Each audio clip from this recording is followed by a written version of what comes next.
నమస్తే, welcome to D news. ముందుగా headlines. Simhachalam ఘటన బాధాకరమన్న మాజీ మంత్రి వెల్లంపల్లి శ్రీనివాస్. హిందువుల మనోభావాలను కూటమి ప్రభుత్వం గౌరవించడం లేదని ఆగ్రహం.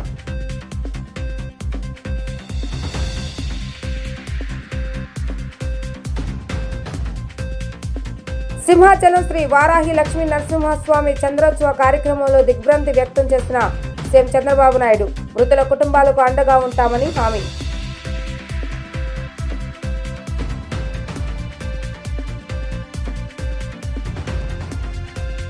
ఘనంగా జరిగిన మాజీ మంత్రి దేవినేని ఉమా కుమారుడి వివాహ వేడుక కార్యక్రమానికి హాజరైన తెలంగాణ సీఎం రేవంత్ రెడ్డి, మంత్రి నారా లోకేష్.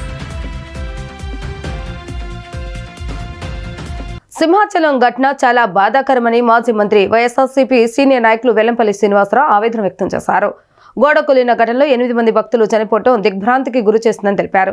లక్షలాది మంది భక్తులు వస్తారని తెలిసి కూడా సరైన రీతిలో సౌకర్యాలు కల్పించకపోవడం కూటమి ప్రభుత్వం యొక్క దుశ్చర్యానికి నిదర్శనమని ఎద్దేవా చేశారు. తాడేపల్లి వైఎస్ఆర్సీపీ రాష్ట్ర కార్యాలయంలో ఏర్పాటు చేసినటువంటి మీడియా సమావేశంలో వెల్లంపల్లి శ్రీనివాస్ మాట్లాడుతూ, హిందువులన్నా, హిందువుల మనోభావాలన్నా, హిందువుల దేవాలయాలన్నా కూటమి ప్రభుత్వానికి ఏమాత్రం గౌరవం లేదని ఆగ్రహం వ్యక్తం చేశారు.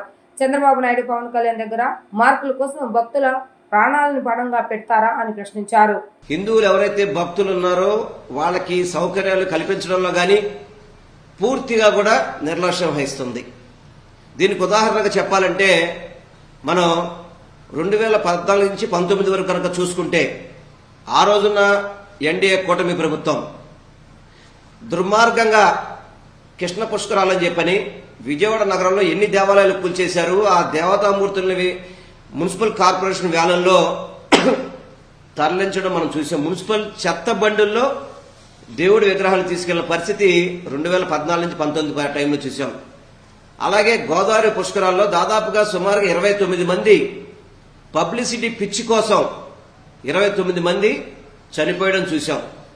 ఇలా దుర్మార్గంగా కూటమి ప్రభుత్వం వచ్చిందంటే హిందూ భక్తులందరికీ కూడా చనిపోవడం అనేది ఒక ఆనవాయితీగా ఈ కూటమి ప్రభుత్వం పనిచేస్తుంది. అదేవిధంగా ఈరోజు సింహాచలంలో 7 చనిపోవడం అనేది ఇది ఎంతవరకు సమంజసం? కూటమి ప్రభుత్వం ఏం చేస్తుంది? ఏర్పాట్లు సింహాచలం దేవాలయంలో ఎందుకు ఏర్పాట్లు చేయలేదు? ఏదో చంద్రోత్సవానికి చంద్రబాబు గారు వస్తారు, పవన్ కళ్యాణ్ గారు వస్తారు, వీఐపీలు వస్తారని చెప్పని అడావుడిగా నాసు రకంతో ఒక గోడ నిర్మించారంట. అది 4 రోజుల్లో గోడ నిర్మించారంట. భక్తులు చనిపోవాల్సిన పరిస్థితి. అంటే లక్షలాది మంది భక్తులు వచ్చేటప్పుడు కనీసం నిర్మాణాలు చేపట్టే దాంట్లో క్వాలిటీ కానీ టైం కానీ చూసుకోవాల్సిన పని లేదా అంటున్నా. వీళ్ళు చంద్రోత్సవం మీటింగుల్లో చేసేది ఏంటంటే రివ్యూ మీటింగ్ ఒకసారి జరిగింది. ఆ మీటింగులో ఎమ్మెల్యేలు నాకు టికెట్లన్నీ, మీకు టికెట్లన్నీ, మాకు పాసులన్నీ, మాకు గౌరవం లేదని చెప్పని సాక్షాత్తు అక్కడ ఎమ్మెల్యే బండారు సత్యనారాయణమూర్తి గారు మాట్లాడారు ఆల్రెడీ. సింహాచలం శ్రీ వారాహ లక్ష్మీ నరసింహస్వామి చంద్రోత్సవం ఘటనపై ముఖ్యమంత్రి నారా చంద్రబాబు నాయుడు, ఉప ముఖ్యమంత్రి పవన్ కళ్యాణ్ తో పాటు పలువురు రాష్ట్ర మంత్రులు తీవ్ర దిగ్భ్రాంతి వ్యక్తం చేశారు. టికెట్ల కోసం వేచి ఉన్న భక్తులపై గోడ కూలి 8 మంది మృతి చెందడం తమను తీవ్రంగా కలిచివేస్తుందన్నారు.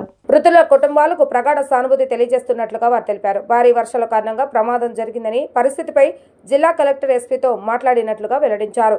గాయపడిన వారికి మెరుగైన చికిత్స నిమిత్తం ఆదేశించినట్లుగా తెలిపారు. ఎప్పటికప్పుడు పరిస్థితిని సమీక్షిస్తున్నారని సీఎం చంద్రబాబు నాయుడు ఎక్స్ వేదికగా పేర్కొన్నారు.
మాజీ మంత్రి టీడీపీ సీనియర్ నేత దేవినేని ఉమామేశ్వరరావు కుమారుడి వివాహ వేడుకకు విద్యా ఐటీ శాఖ మంత్రి నారా లోకేష్ హాజరయ్యారు. కృష్ణా జిల్లా కంకిపాడులోని ఆయన కన్వెన్షన్లో జరిగిన ఈ వివాహ మహోత్సవ వేడుకకు తెలంగాణ ముఖ్యమంత్రి రేవంత్ రెడ్డి కూడా హాజరయ్యారు. రేవంత్ రెడ్డి రాకను పురస్కరించుకుని మంత్రి లోకేష్ ఇతర టీడీపీ ప్రజాప్రతినిధులు పుష్పగుచ్చాన్ని అందించి ఆయనకు స్వాగతం పలికారు. అనంతరం ముఖ్యమంత్రి రేవంత్ రెడ్డితో కలిసి మంత్రి నారా లోకేష్ నూతన వధువరులు నిహార్, శ్రీ సాయి నర్మదాలను ఆశీర్వదించి శుభాకాంక్షలు తెలిపారు.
ప్రధానమంత్రి నరేంద్ర మోడీ ఏపీలో పర్యటించనున్నారు. మే 2వ తేదీ అమరావతి పునర్నిర్మాణ పనులకు పీఎం శంకుస్థాపన చేయనున్నారు. రోడ్ షోతో పాటు బహిరంగ సభలో మోడీ పాల్గొనున్నారు. ఈ సందర్భంగా సచివాలయం వెనుక భాగాన ఏర్పాటు చేసిన ప్రధాని బహిరంగ సభ వేదిక వద్ద ఏర్పాట్లను పురపాలక శాఖ మంత్రి నారాయణ అధికారులు పరిశీలించారు. సభ ఏర్పాట్లు దాదాపుగా పూర్తి అయ్యాయని మంత్రి నారాయణ తెలిపారు. లక్షలాది మంది ప్రజలు హాజరు కావాలని ఆయన పిలుపునిచ్చారు. ప్రధాని పర్యటన ఏర్పాట్లను అధికారులతో కలిసి మంత్రి నారాయణ మాట్లాడుతూ సభ ఏర్పాట్లు పూర్తయ్యాయని, ఈ సాయంత్రానికి మొత్తం ఏర్పాట్లు పూర్తవుతాయని తెలిపారు. రవాణా, పార్కింగ్ ఎంతో కీలకమని చెప్పుకొచ్చారు. వర్షం వస్తే పార్కింగ్ కు ఇబ్బంది లేకుండా ప్రత్యామ్నాయం చూడాలని సీఎం చంద్రబాబు నాయుడు సూచించినట్లుగా తెలిపారు. దీనిపై పోలీసు అధికారులకు ఆదేశాలు ఇచ్చామన్నారు. 3000 బస్సులు, 100 కార్లకు పార్కింగ్ ఏర్పాట్లుగా ముందుగా చేశారన్నారు. ఈ సభకు 5 లక్షల మందికి పైగా జనాభా వచ్చే అవకాశం ఉండటంతో పార్కింగ్ కు మరిన్ని ప్రాంతాలు ఏర్పాటు చేస్తున్నారని తెలిపారు. 6500 నుంచి 7000 బస్సులు, 3000 కార్లకు పార్కింగ్ ఏర్పాట్లు చేస్తున్నట్లుగా తెలిపారు. ప్రోటోకాల్ ప్రకారం అందరికీ ఆహ్వానం పలుకుతున్నామని అన్నారు. అన్ని శాఖల సమన్వయంతో ముందుకు వెళ్తున్నామని మంత్రి నారాయణ పేర్కొన్నారు. ప్రధానమంత్రి నరేంద్ర మోడీ పర్యటన సందర్భంగా నోడల్ ఆఫీసర్ వీరపాండ్యన్ మాట్లాడుతూ ఇతర జిల్లాల నుంచి వచ్చే ప్రజలకు అన్ని ఏర్పాట్లు చేస్తున్నామని అన్నారు.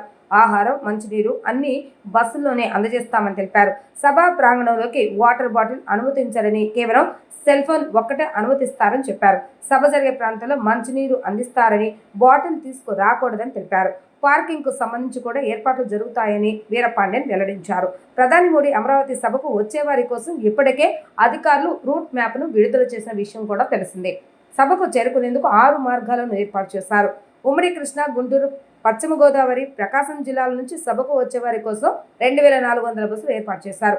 6 చోట్ల ప్రత్యేక పార్కింగ్ సదుపాయాలు కల్పించారు. ప్రకాశం బ్యారేజ్ నుంచి కరకట్ట మీదుగా సభా ప్రాంగణం వరకు వీఐపీ మార్గం కల్పించారు. వెస్ట్ బైపాస్ నుంచి కూడా సభా స్థలికి చేరుకునే విధంగా ఏర్పాట్లు చేశారు. సభకు హాజరయ్యే వారికి వీఐపీల కోసం వేరువేరుగా పార్కింగ్ స్థలాలను కేటాయించారు. మన అమరావతి పునర్నిర్మాణానికి గౌరవనీయ భారత ప్రధాని 2వ తేదీ ఈవినింగ్ 3:25 ఇక్కడికి వస్తున్నారు. దానికి సంబంధించిన ఏర్పాట్లన్నీ అధికారులు చాలా చక్కగా మెజారిటీ ఈరోజుకి కంప్లీట్ చేశారు. బహుశా ఈరోజు ఈవినింగ్కి అయితే ఆల్మోస్ట్ 99% అయిపోతాయి. 99% ఈరోజు ఈవినింగ్కి కంప్లీట్ చేస్తారు. నిన్నటికి వాళ్ళైతే చాలా చేశారు. అన్నిటికంటే ముఖ్యంగా ట్రాన్స్పోర్ట్ ఒకటి, పార్కింగ్, ఈ 2 విషయాలని ప్రతిరోజు 2 పూట్ల అటు పోలీస్ అధికారులు, ట్రాన్స్పోర్ట్ అధికారులు, సిఆర్డీ అధికారులు, అటు కలెక్టర్లు అందరూ డిస్కస్ చేస్తున్నాం. అది కూడా ఒక కొలిక్కి వచ్చింది. ముఖ్యమంత్రి గారికి చాలా క్లియర్గా రెయిన్ వస్తే వర్షం వస్తే పార్కింగ్కి ఎటువంటి ఇబ్బంది లేకుండా ఆల్టర్నేట్ చూడమన్నారు. దానికి యాక్చువల్గా పోలీస్ డిపార్ట్మెంట్ వాళ్ళకి యాక్చువల్గా ఇన్స్ట్రక్షన్ ఇచ్చాం. ఒకవేళ రెయిన్ ఏదన్నా వచ్చి పార్కింగ్, ఎందుకంటే ఇది బ్లాక్ కాటన్ సాయిల్, పార్కింగ్లో పెట్టలేకపోతే ఇక్కడ రోడ్లు ఉన్నాయి. సిఆర్డీ 2014-19లోనే 300 కిలోమీటర్లు రోడ్స్, ట్రంక్ రోడ్స్, అంటే 1 లేయర్, 2 లేయర్, 3 లేయర్లు వేస్తున్నారు. వాటిలన్నింటినీ పర్సూ చేసుకోమన్నాం. వాటి మీద పెట్టుకునేటట్టుగా ఆల్టర్నేట్ ప్లాన్ బిని దాన్ని ఈరోజు యాక్చువల్గా డిస్కస్ చేస్తున్నారు. ఈరోజు మధ్యాహ్నం లోపల ఆల్రెడీ ఒక 3000 వెహికల్స్, 3000 బస్సులు, ఒక 1000 కార్లు పెట్టడానికి ఆల్రెడీ ప్లాన్ చేశారు. అలా కాదు 5 లక్షల పైగా ప్రజలు వచ్చేటప్పుడు వెహికల్స్ ఎక్కువ వచ్చే ఛాన్స్ ఉంది. అందువల్ల దానికి తగ్గట్టుగా యాక్చువల్గా చేయమన్నారు. వాళ్ళ ఈవినింగ్ కల్లా సుమారు 6500 నుంచి 7000 బస్సులు వస్తాయని ఎక్స్పెక్ట్ చేస్తున్నాం. అదేవిధంగా కార్లు అవి తీసుకుంటే ఒక 3000 పైగా వస్తాయని పార్కింగ్ ఏర్పాటు చేశారు. ఒక మహిళ మీద, అది కూడా కాంగ్రెస్ రాష్ట్ర అధ్యక్షురాలిపై పోలీసులు జోలం జరిగిందని, దీనికి ముఖ్యమంత్రి చంద్రబాబు నాయుడు, హోంమంత్రి సమాధానం చెప్పాలని కాంగ్రెస్ పార్టీ రాష్ట్ర అధ్యక్షురాలు వైఎస్ షర్మిలారెడ్డి డిమాండ్ చేశారు. తనను ఎందుకు హౌస్ అరెస్టు చేస్తున్నారో సమాధానం ఇవ్వాలని అన్నారు. కాంగ్రెస్ పక్షాన కమిటీ వేసుకొని రాజధానిపై యాక్షన్ ప్లాన్ సిద్ధం చేస్తున్నామని అన్నారు. అక్కడ పరిస్థితులు పరిశీలనకు కమిటీ వేసుకుంటే ప్రభుత్వం ఎందుకు అడ్డుకుంటుందని అడిగారు. కాంగ్రెస్ పార్టీ తరఫున తాము అడిగే ప్రశ్నలు, చేయవలసిన కార్యక్రమాలు ఉన్నాయని తెలిపారు. మోడీ అమరావతి పర్యటనపై తమ యాక్షన్ ప్లాన్ కోసం పార్టీ ఆఫీసులో మీటింగ్ పెట్టామని, అక్కడకు వెళ్తుంటే తనను అడ్డుకోవటం ప్రభుత్వ అసమర్థత అని మండిపడ్డారు. మోడీ పర్యటనపై కాంగ్రెస్ యాక్షన్ ప్లాన్ ఉంటుందని ఆమె చెప్పారు. ఈ రోజు విజయవాడలో ఒక మహిళ మీద, అది కూడా కాంగ్రెస్ పార్టీ చీఫ్ మీద పోలీసుల జుల్ము జరిగింది. దీనికి చంద్రబాబు గారు, హోమ్ మినిస్టర్ గారు సమాధానం చెప్పాలి. ఈ జులుం మా మీద ఎందుకు జరిగింది? నన్ను హౌస్ అరెస్ట్ ఎందుకు చేయాలనుకున్నారు? 2 రోజులైంది మా పార్టీ తరపున అమరావతి క్యాపిటల్ కమిటీ వేసుకున్నాం. మనకు రాజధాని అమరావతి కాబట్టి ఆ రాజధాని మీద యాక్షన్ ప్లాన్ ఎలా ఉండబోవాలి, అమరావతి రాజధాని మీద రీసెర్చ్ చేయడం అయితేనేమి, యాక్షన్ ప్లాన్ అయితేనేమి, పార్టీ తరపున మేము చేయాల్సిన కార్యక్రమాలు అయితేనేమి, అడగాల్సిన ప్రశ్నలు అయితేనేమి, ఇవన్నీ చూసుకోవడానికి కాంగ్రెస్ పార్టీ అమరావతి క్యాపిటల్ కమిటీని వేసింది. ఇది 28వ తేదీన వేశాము. ఈ రోజు 30వ తేదీ. మేము ఒక కమిటీని వేసుకుంటేనే మీకింత భయం అయితే మరి మీరు ఏమి దాచిపెట్టాలని చూస్తున్నారు? ఈ రోజు కార్యక్రమము కేవలం నేను పార్టీ ఆఫీసుకు వెళ్లి అక్కడ మోడీ గారు అమరావతికి వస్తున్నారు కాబట్టి మా యాక్షన్ ప్లాన్ ఎలా ఉండాలి అని డిస్కస్ చేయడానికి నేను ఆఫీసుకు బయలుదేరితే కూడా నన్ను హౌస్ అరెస్ట్ చేశారు. ఇది ఎక్కడి న్యాయమని అడుగుతున్నాం. ఆ తర్వాత కూడా మోడీని అడగాల్సిన ప్రశ్నలు ఏమిటి అని మా కమిటీ అధ్యయనం చేసింది కాబట్టి, రీసెర్చ్ చేసింది కాబట్టి మేము మోడీ గారిని ఏమి డిమాండ్ చేయాలనుకుంటున్నాము ఇవన్నీ కూడా నేను ఆఫీసుకు వెళ్లబోయే మీటింగ్ లో డిస్కస్ చేద్దామని వెళ్ళబోతే ఈ రోజు నన్ను హౌస్ అరెస్ట్ చేశారు. ఏమండి, మన ఆంధ్ర రాష్ట్రంలో పబ్లిక్ ఇష్యూస్ గురించి మాట్లాడకూడదా? మీటింగ్లు పెట్టుకోకూడదా? ఏదైనా మీటింగ్లు ప్లాన్ చేస్తే హౌస్ అరెస్ట్ చేస్తారా? ఇదే కూటమి వైఖరియా? ఇలాగే ఉండబోతుందా? వ్యాన్లు పోలీసులను దించారు. మేము కాదు కదా ఇక్కడ లా అండ్ ఆర్డర్ ప్రాబ్లం సృష్టిస్తున్నది, మేము కాదు కదా ఇక్కడ ప్రజలకు అన్యాయం చేస్తున్నది. ఎవరు చేస్తున్నారు? ఒక స్పెషల్ స్టేటస్ విషయంలోనైనా, ఒక పోలవరం విషయంలోనైనా, ఒక రాజధాని విషయంలోనైనా ఎవరు అన్యాయం చేస్తున్నారండి? కనీసం ప్రతిపక్షంలో ఉన్న వాళ్ళం మేము కనీసం ప్రశ్నించడానికి, మేము మీటింగ్లు పెట్టుకుని యాక్షన్ ప్లాన్ ఏంటో డిసైడ్ చేయడానికి కూడా మాకు అధికారం లేదా? ఇంద్రకీలాద్రిపై వేంచేసి ఉన్న దుర్గమ్మ సన్నిధిలో అక్షయ తృతీయ పర్వదిన వేడుకలను వైభవంగా నిర్వహించారు. వేద పండితుల మంత్రోచ్చరణలతో శ్రీ మహాలక్ష్మి యాగాన్ని శాస్త్రోక్తంగా నిర్వహించారు. భక్తులు పెద్ద సంఖ్యలో అమ్మవారిని దర్శించుకుని మొక్కులు చెల్లించుకున్నారు. అక్షయ తృతీయ పర్వదిన వేడుకలను రాష్ట్ర వ్యాప్తంగా ఘనంగా జరుపుకున్నారు. అక్షయ తృతీయ రోజున దైవ దర్శనం చేసుకుంటే అన్ని సకల సదుపాయాలతో పాటు అష్టైశ్వర్యాలు కలుగుతాయని భక్తుల విశ్వాసం. అక్షయ తృతీయ పర్వదిన వేడుకలను పురస్కరించుకుని ఇంద్రకీలాద్రిపై వైభవంగా నిర్వహించారు. భక్తులు పెద్ద సంఖ్యలో అమ్మవారిని దర్శించుకొని ప్రత్యేక పూజలు చేశారు. పురాణ పండితుల నేతృత్వంలో చిన్నరాజగోపురం వద్ద యాగస్థాలలో అర్చక బృందంచే శ్రీ మహాలక్ష్మి యాగాన్ని శాస్త్రోక్తంగా జరిపారు. పండితుల వేద మంత్రోచ్చరణ నడుమ మహాలక్ష్మి యాగం అత్యంత కనుల పండుగగా సాగింది. పూజాదిక కార్యక్రమాల్లో భక్తులు పెద్ద సంఖ్యలో పాల్గొని మొక్కులు చెల్లించుకున్నారు.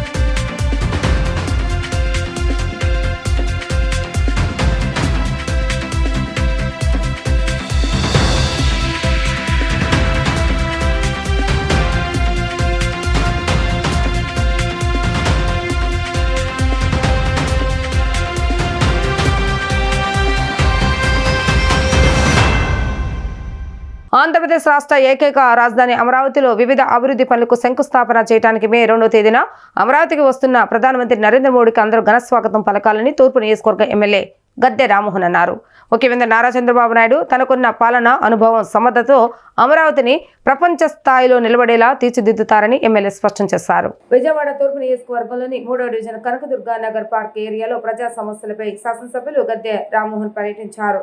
స్థానికంగా ఉన్న సమస్యలను ఆయన స్వయంగా అడిగి తెలుసుకున్నారు. వాటిని పరిష్కరించవలసిందిగా ఆయా విభాగాల అధికారులను ఆయన ఆదేశించారు.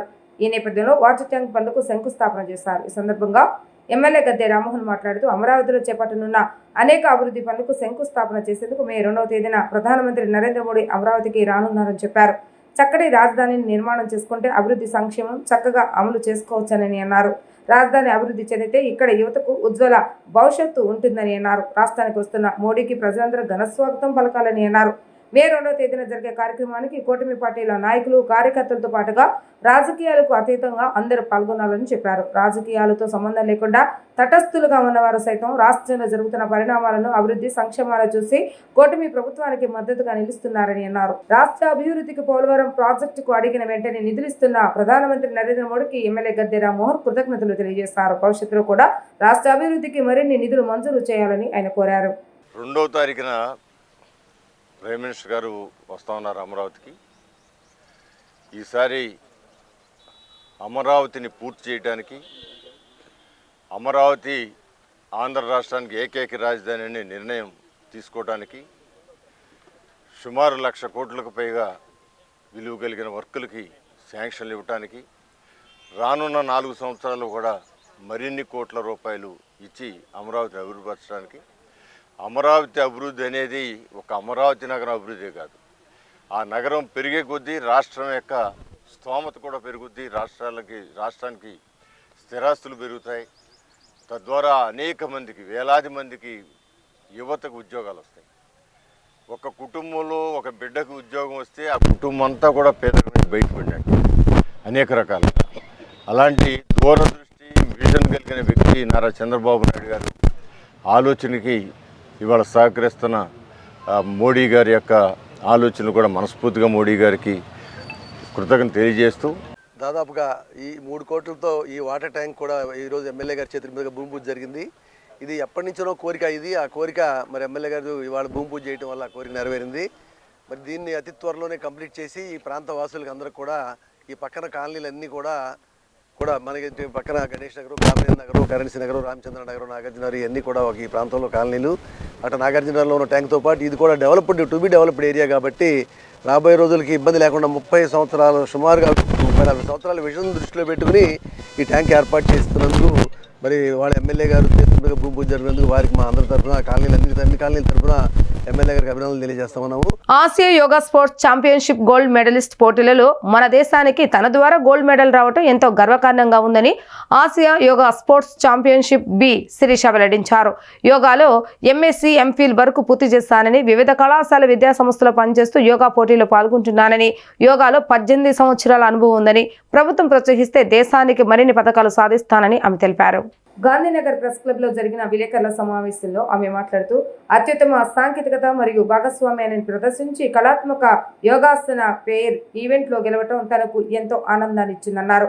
ఈ గెలుపుకు కేంద్ర రాష్ట్ర ప్రభుత్వాలు పూర్తి సహాయ సహకారాలు అందించాలని కోరారు. న్యూఢిల్లీలో జరిగిన 2వ ఆసియా మెగా స్పోర్ట్స్ ఛాంపియన్షిప్ లో ఆంధ్రప్రదేశ్ రాష్ట్రం నుండి భారతదేశానికి ప్రాతినిధ్యం వహించి గోల్డ్ మెడల్ సాధించి మన దేశానికి బంగారు పథకం తీసుకురావడం తనకు ఆనందాన్ని ఇచ్చిందని అన్నారు. శిరీష యోగా అకాడమీ స్థాపించి పేద మధ్యతరగతులకు ఉచిత యోగా శిక్షణ ఇచ్చి వారి ఇంటర్నేషనల్ క్రీడాకారులుగా తయారు చేస్తానని అన్నారు. యోగా స్పోర్ట్స్ ఆసియా అంతటా ఉన్న ప్రతిభావంతులైన యోగులను ఒకచోట చేర్చిందని, ఈ స్పోర్ట్స్ లో అసాధారణ నైపుణ్యం మరియు అంకిత భావాన్ని ప్రదర్శించడం వల్లే మన దేశానికి గోల్డ్ మెడల్ వచ్చిందని అన్నారు. ఏపీ తరఫున భారత్ జట్టుకు వైస్ కెప్టెన్ గా ఎన్నిక అవ్వడం చాలా ఆనందంగా ఉందన్నారు. ఈ ఛాంపియన్షిప్ కు నాకు ప్రమాణం, కృషి, పట్టుదల, యోగా పట్ల మక్కువతో ముందుకు సాగిందన్నారు.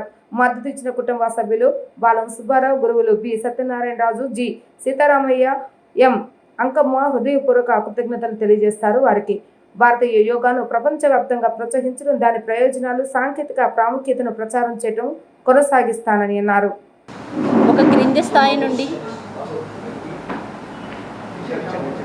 ఒక క్రింది స్థాయి నుండి ఎదిగినటువంటి ప్రతి క్రీడాకారుల వెనుక మీడియా వాళ్ళ సపోర్ట్, మీ ప్రోత్సాహము, మీరిచ్చేటువంటి అభినందనలు, అదేవిధంగా మీరిచ్చేటువంటి స్వరము, మీ ఊతము మాకు ఎంతో ప్రోత్సాహాన్ని ఇస్తుంది. అదే ఈరోజు మమ్మల్ని ఈ స్థాయిలో నిలబెట్టడం జరిగింది. కాబట్టి మీ అందరికీ కూడా నేను ఎప్పటికీ రుణపడి ఉంటాను ఆ విషయంలో. అలాగే నా పేరు శిరీష, నేను ఇంటర్నేషనల్ యోగా ఛాంపియన్ని. ఎన్నో జాతీయ అంతర్జాతీయ స్థాయిల్లో బంగారు పథకాలను సాధించడం జరిగింది.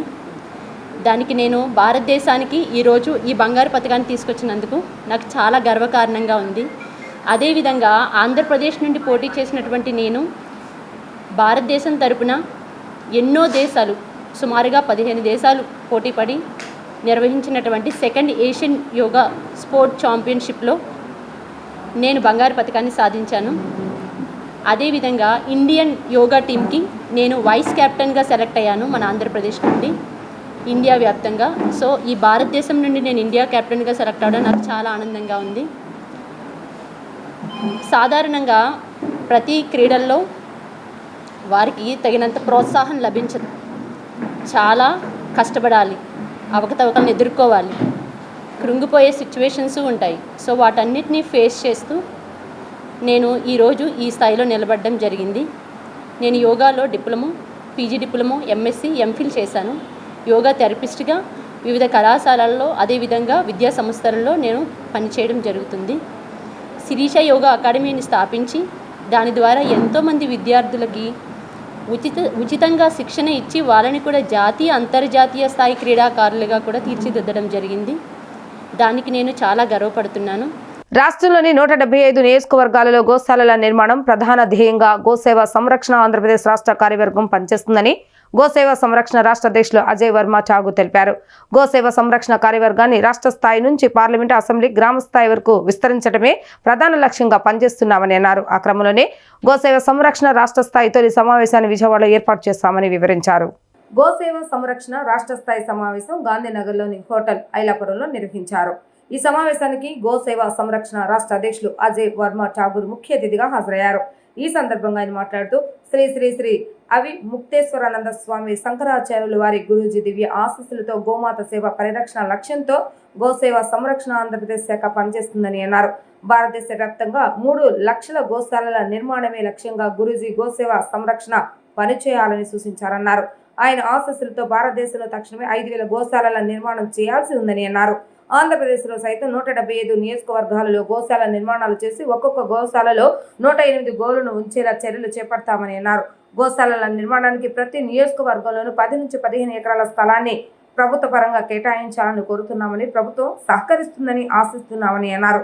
ప్రభుత్వం సహకరించకపోయినప్పటికీ గోశాల నిర్మాణానికి కావాల్సిన స్థలాన్ని ప్రతి నియోజకవర్గంలోనూ లీజుకు తీసుకొని అయినా నిర్మాణాలు చేపడతామని అన్నారు. గోసేవ సంరక్షణ ఆంధ్రప్రదేశ్ శాఖ త్వరలోనే ప్రభుత్వాన్ని కలిసి గోశాలల నిర్మాణంపై సహకరించాలని వినతి పత్రాన్ని అందజేస్తున్నామన్నారు. ఈ రాష్ట్ర స్థాయి సమావేశంలో భాగంగా పలు పార్లమెంట్ నియోజకవర్గ స్థాయిలో గోసేవ సంరక్షణ బాధ్యులను నియమించి నియామక పత్రాలను అజయ్ వర్మ ఠాగూర్ అందజేశారు. ఆంధ్రప్రదేశ్లో ఉన్న 25 పార్లమెంటు నియోజకవర్గాలకి సభ్యులను ఏర్పాటు చేసుకోవడం జరిగింది. ఆ సభ్యుల ద్వారా అసెంబ్లీ నియోజకవర్గాల్లో కూడా నియోజకవర్గాల వారీగా సభ్యులను ఏర్పాటు చేసి, అలాగే అసెంబ్లీ నియోజకవర్గాలుగా అలాగే మండల స్థాయిలో కూడా మండల స్థాయిలో సభ్యులను ఏర్పాటు చేసి, అక్కడి నుంచి గ్రామ స్థాయిలో 5 సభ్యులుగా గ్రామ స్థాయి వరకు మా సంస్థని తీసుకెళ్ళి రాబోయే 3 నెలల్లో ఈ సంస్థాగతంగా అందరినీ నిర్మాణం చేసుకొని మా గురూజీ గారు భారతదేశంలో 3 లక్షల గోశాల నిర్మాణం చేయాలనే సంకల్పంతో మొట్టమొదటిగా అసెంబ్లీ నియోజకవర్గాల వారీగా భారతదేశం మొత్తం 5,000 గోశాలలు నిర్మాణం చేయడానికి సంకల్పించారు. దాని నిమిత్తం మన ఆంధ్రప్రదేశ్ 175 నియోజకవర్గాల్లో 175 గోశాల నిర్మాణం చేయడానికి సంకల్పించి ఈరోజు మొట్టమొదటి సమావేశం విజయవాడ నగరంలో ఆంధ్రప్రదేశ్ తరపు నుంచి చేయడం జరిగింది. ఈ గోశాల నిర్మాణం ఎలా చేయాలి అనే దాని మీద మాకు కొంత గైడ్లైన్స్ ఇవ్వడం జరిగింది. ఇవాళ ఉన్న ఉమ్మడి ప్రభుత్వం ఆంధ్రప్రదేశ్ ప్రభుత్వం గోవులకి ప్రాధాన్యత ఇస్తూ గోశాల నిర్మాణం చేయాలనే సంకల్పం ప్రభుత్వానికి కూడా ఉంది. దాని తరపు నుంచి మేము ప్రతి నియోజకవర్గంలో 10 నుంచి 15 ఎకరాల వరకు గోశాల నిర్మాణానికి ప్రభుత్వ భూముల్ని అడుగుదామని సంకల్పం చేసుకున్నాం. దాని నిమిత్తం మా నిర్మాణం మొత్తం అయిన తర్వాత ప్రభుత్వానికి మేము ఒక వినతిపత్రం పెట్టుకొని వినతిపత్రం ద్వారా వారిని అడగటం జరుగుతుంది.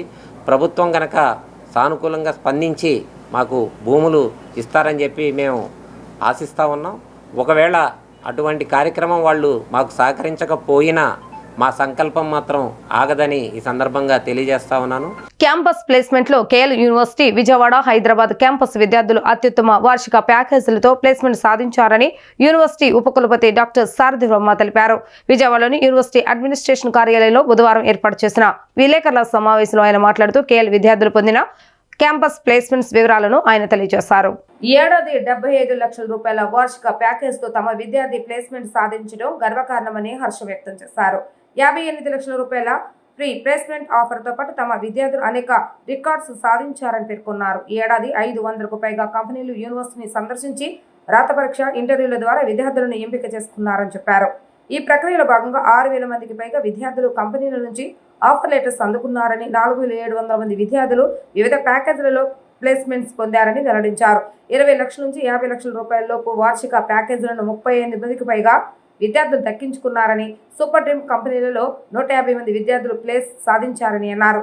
భారతదేశ ప్రఖ్యాత సాఫ్ట్వేర్ కంపెనీ TCSలో ఒకే రోజు 617 మంది, కాప్ జెమినీలో 493 మంది, టెక్ మహీంద్రాలో 381 మంది విద్యార్థులు ప్యాకేజీలతో ఆఫర్స్ పొందారని చెప్పారు.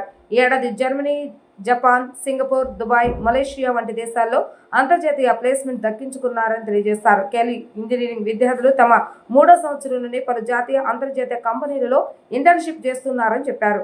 కోర్ కంపెనీ ప్లేస్మెంట్స్ లో కూడా తమ విద్యార్థులు అద్భుత ప్రతిభ కనపరిచి ప్లేస్మెంట్స్ పొందడం విశేషమని అన్నారు.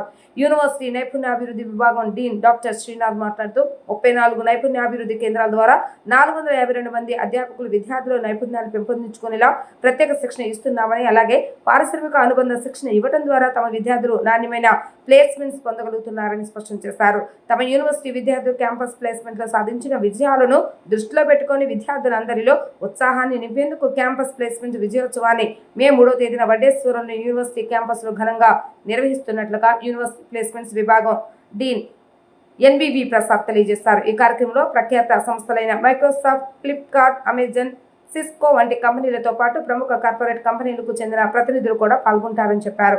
కేఎల్ విద్యా సంస్థలో చదివే ప్రతి ఒక్క విద్యార్థికి క్యాంపస్ రిక్రూట్మెంట్ ట్రైనింగ్ ప్రోగ్రాం కింద ప్రత్యేక శిక్షణ ఇస్తున్నామని, తద్వారా విద్యార్థుల్లో నైపుణ్యాలను పెంపొందిస్తూ వారిని అత్యుత్తమ ప్యాకేజీలు పొందేలా ప్రణాళిక అమలు చేస్తున్నట్లుగా ఆయన తెలిపారు.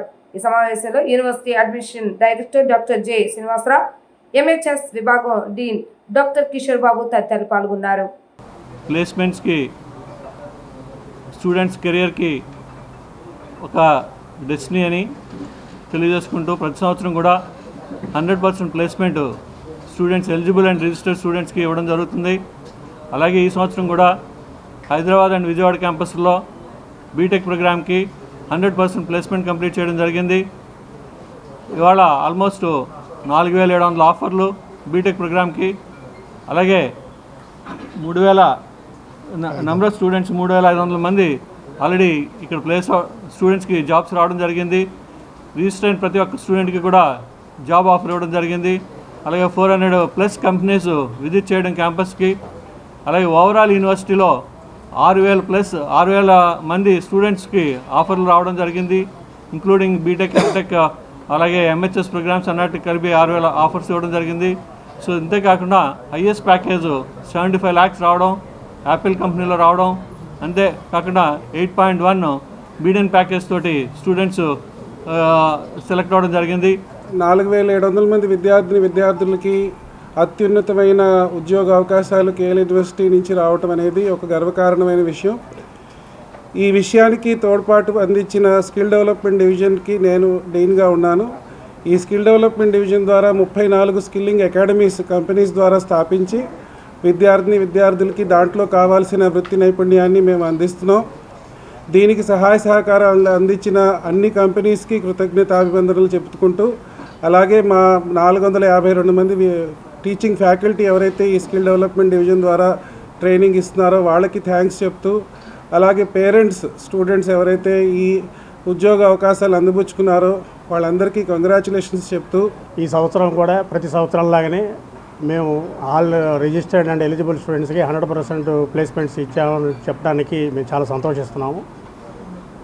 ఈ సంవత్సరం అన్ని సంవత్సరాల కన్నా ప్రత్యేకమైన సంవత్సరం. ఈ సంవత్సరంలో మార్కెట్ అప్ అండ్ డౌన్స్ ఉన్నా కూడా కేఎల్ యూనివర్సిటీ విద్యార్థులు ఆల్మోస్ట్ 400కు పైగా కంపెనీల్లో అద్భుతమైన ప్రతిభను ప్రదర్శించి ఆల్మోస్ట్ అందరూ కూడా మంచి ఆపర్చునిటీస్ని గెయిన్ చేయడం జరిగింది. ఈ సంవత్సరం 4700 ఆఫర్ లెటర్స్తో పాటు 3500 మంది స్టూడెంట్స్కి ప్లేస్మెంట్ ఆఫర్స్ రావడం జరిగింది. మే 2 రాష్ట్ర రాజధాని అమరావతి నిర్మాణ సంబరాలు, మే 3 రాష్ట్ర రాజధానిలో ఉన్న కేఎల్ యూనివర్సిటీలో ఉద్యోగాలు వచ్చిన పిల్లలతో సంబరాలు. ఈ రెండు చాలా కీలకమైనవి. రాష్ట్ర రాజధాని ఎంత కీలకమో కేఎల్ యూనివర్సిటీలో ప్లేస్మెంట్స్ కూడా అంతే కీలకం. మే 3వ తారీఖున జరగబోతున్న ఈ ప్లేస్మెంట్ సక్సెస్ మీట్లో బహుళజాతి కంపెనీలు అంటే టాప్ ఎంఎన్సీస్ అన్నీ సంబంధించిన ప్రతినిధులు కూడా వస్తున్నారు.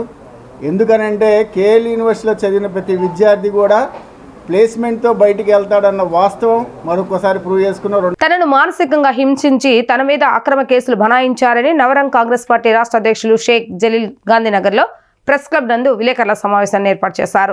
గుంటూరు సిటీ నల్లపాడులో ఉన్న తన స్థలాన్ని అవసరాల నిమిత్తం తాకట్టు పెట్టి కొంత నగదు తీసుకున్నానని, తన స్థలాన్ని ఇచ్చేయమని అడిగినా కూడా ఇవ్వటం లేదని వాపోయారు.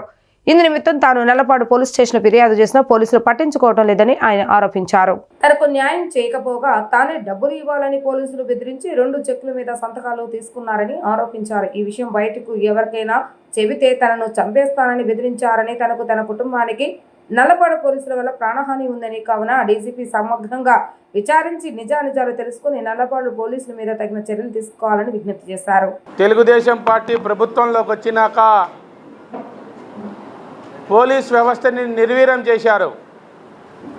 అక్రమ కేసులు పెట్టడం, వాళ్ళ భూములు రాపించుకోవటం, లక్షల రూపాయలు దోచేసేయటం చేస్తూ ఉన్నారు. నేను నవరంగ్ కాంగ్రెస్ పార్టీ జాతీయ అధ్యక్షుడిగా ఉన్న నన్ను నల్లపాడు పోలీస్ స్టేషన్లో సిఐ గారు పిలుస్తున్నారు అని 2 కానిస్టేబుల్ని పిలిపించుకొని నిర్బంధం చేసి అక్రమ కేసు బనాయించి నా దగ్గర 2 ICICI bank, bank of India 2 చెక్కులను నా దగ్గర డబ్బులు లేకపోతే వచ్చే నెల 5వ తారీఖు డేట్లు వేసుకొని 9 లక్షల రూపాయలు నీ దగ్గర వసూలు చేస్తామని నిర్బంధం చేసి నా చెక్కులను తీసుకున్నారు. కేసు పెట్టిన వ్యక్తి ఎవరో తెలీదు. 2016 సంవత్సరంలో నాకు నల్లపాడు పరిధిలో 220 గజాల స్థలం ఉంటే 3.5 లక్షల రూపాయలు అమ్మా. 30 లక్షలకు అమ్మితే 3.5 లక్షలు అడ్వాన్స్ ఇచ్చాడు. ఆ వ్యక్తి పోలీస్ స్టేషన్కి వచ్చి కంప్లైంట్ చేశాడు. అయ్యా 3.5 లక్షలకి ఇంకొక 3.5 లక్షలు కల్పిస్తాను, తీసుకో, నీకు నాకు ఎక్కడ లావాదేవీలు జరగలేదు కదా వ్రాతపూర్వకంగా, నా మీద కేసు పెట్టేవేంటి అని అడిగితే అక్కడున్న సిఐ అంటాడు, నేను ఎవరినైనా అరెస్టు చేసే పవర్ నాకుంది, ఎత్తుకొని వెళ్ళి సెల్లో పడేయండి, 9 లక్షలు ఇచ్చే వదులుతాము అని. ఇది ఎస్పీ గారు ఆదేశాల వరకు జరుగుతూ ఉన్నది, నువ్వు 9 లక్షలు ఇస్తేనే నీ మీద కేసు తీసేస్తామన్నాడు. రాష్ట్ర ప్రభుత్వం తరపున సింహాచలంలో చందనోత్సవానికి అద్భుతమైన ఏర్పాట్లు చేస్తామని, కానీ భారీ వర్షాల వల్ల అనుకోని ప్రమాదం జరగడం బాధాకరమని బీజేపీ రాష్ట్ర కార్యదర్శి నాగోతు రమేష్ నాయుడు అన్నారు. సింహాచలంలో వర్షం గాలి కారణంగా గోడకూలి ప్రాణాలు కోల్పోయిన ఘటనపై బీజేపీ పక్షాన విచారం చేస్తున్నామని అన్నారు. జరిగిన ఘటనపై సీఎం నేరుగా సమీక్ష చేసి అవసరమైన చర్యలు తీసుకుంటారని అన్నారు. ఈ ఘటనలో ప్రాణాలు కోల్పోయిన వారి కుటుంబాలను ప్రభుత్వ పరంగా ఆదుకుంటామని హామీ ఇచ్చారు. రాష్ట్రంలో కూటమి ప్రభుత్వం వచ్చిన తర్వాత ప్రతి ఆలయంలో ఉత్సవాలు ప్రతిష్టాత్మకంగా తీసుకుని నిర్వహిస్తామని చెప్పారు. ఉత్సవాలకు సంబంధించిన ఒక బ్లూ బుక్ ను రూపొందించాలని, దీనివల్ల ప్రతి ఏటా జరిగే కార్యక్రమాలు తీసుకోవాల్సిన చర్యలపై ఒక స్పష్టత ఉంటుందని చెప్పారు. రాబోయే రోజులు ఇటువంటి ఘటనలు జరగకుండా అధికారులు ముందస్తు జాగ్రత్తలు తీసుకోవాలని సూచించారు. నమస్కారం. ఈరోజు అక్షయ తృతీయ సందర్భంగా మహిళలు పెద్ద ఎత్తున ఆలయాలకు వెళ్ళడం కావచ్చు, లేకుంటే బంగారాన్ని కొనుక్కోవడం మన సాంప్రదాయం. వారందరికీ కూడా భారతీయ జనతా పార్టీ తరఫున భోగభాగ్యాలు కలగాలని భారతీయ జనతా పార్టీ తరఫున కోరుకుంటున్నాం, శుభాకాంక్షలు తెలియజేసుకుంటున్నాం. సింహాచలంలో కూడా అద్భుతమైనటువంటి ఏర్పాట్లు చేశారు. మొన్ననే మనమంతా చూసాం, ఒంటిమిట్ట కోదండరామాలయానికి సంబంధించినటువంటి ఉత్సవాలు ఏవైతే ఉన్నాయో ఈ నభూతో నభవిష్యత్తు. స్వయంగా కడప జిల్లా వాసి అయినటువంటి జగన్మోహన్ రెడ్డి గారు సైతం ఉత్సవాలను ఏ విధంగా నాసిరకంగా తూతూ మంత్రంగా నిర్వహించారో మనందరం కూడా చూసాం. దాన్ని కాదని చెప్పి ఒంటిమిట్ట కోదండరామాలయానికి సంబంధించినటువంటి ఉత్సవాలు ఒక చిన్న సంఘటన కూడా జరగకుండా ప్రపంచమంతా కూడా హర్షించే విధంగా, రామభక్తులందరూ కూడా తన్మయత్వంలో మునిగిపోయే విధంగా అద్భుతంగా ఏర్పాటు చేశారు. కళ్యాణం బాగా జరిగింది. ఆ స్థాయిలోనే సింహాద్రి అప్పన్నకు సంబంధించిన చందనోత్సవం కూడా కూటమి ప్రభుత్వం ఏర్పాట్లు చేసింది. దురదృష్టవశాత్తు ప్రకృతి వైపరీత్యం, విపరీతమైనటువంటి వర్షము, గాలి రావడం కారణంగా జరిగినటువంటి సంఘటన ఏదైతే ఉందో దానికి భారతీయ జనతా పార్టీ తీవ్రంగా చింతిస్తుంది. నష్టపోయినటువంటి కుటుంబాలకంతా కూడా భారతీయ జనతా పార్టీ అయితేనేమి కూటమి తరపున ప్రభుత్వం అండగా ఉంటుంది. వార్తలు ముగించే ముందు హెడ్లైన్స్ మరొకసారి. సింహాచలం ఘటన బాధాకరమన్న మాజీ మంత్రి వెల్లంపల్లి శ్రీనివాస్. హిందువుల మనోభావాలను కూటమి ప్రభుత్వం గౌరవించడం లేదని ఆగ్రహం.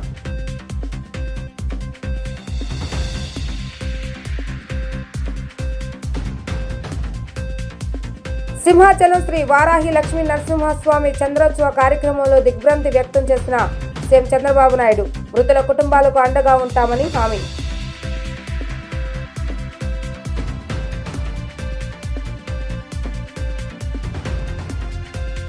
ఘనంగా జరిగిన మాజీ మంత్రి దేవినేని ఉమా కుమారుడి వివాహ వేడుక కార్యక్రమానికి హాజరైన తెలంగాణ సీఎం రేవంత్ రెడ్డి, మంత్రి నారా లోకేష్. ఇవి రోజు వార్తా విశేషాలు. మరలా తిరిగి ప్రసారమైన వార్తలు మళ్ళీ కలుద్దాం. అంతవరకు సెలవు. నమస్కారం.